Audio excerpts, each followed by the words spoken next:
À qui profite le crime?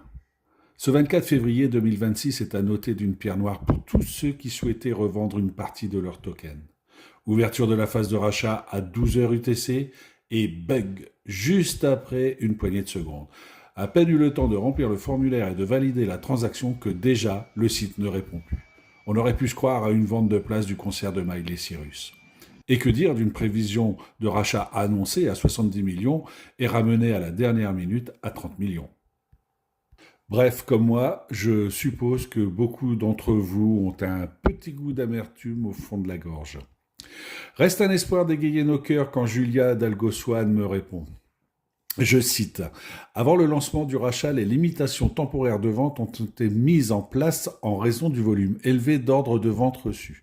Ces mesures ont été prises afin de permettre au plus grand nombre possible de détenteurs d'actions de participer équitablement à l'offre de rachat actuelle. Nous vous invitons chaleureusement à participer à nos prochaines initiatives de rachat d'actions qui seront annoncées prochainement.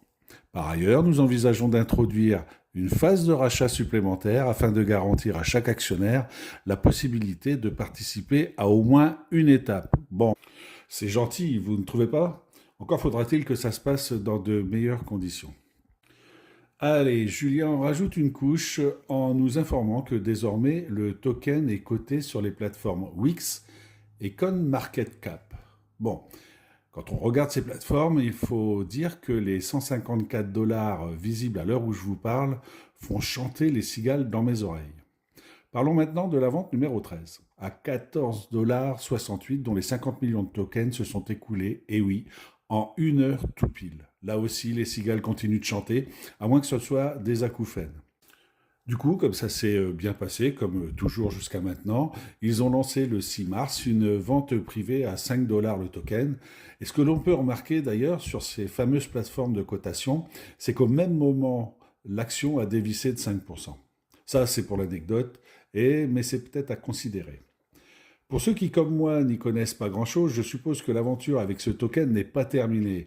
Et si l'on en croit ce que me dit Julia, une fois les préventes terminées, tous les membres de la communauté pourront soumettre une demande de retrait et retirer l'intégralité de leurs jetons pour les échanger sur la plateforme externe. Bon, il va falloir se procurer un mode d'emploi.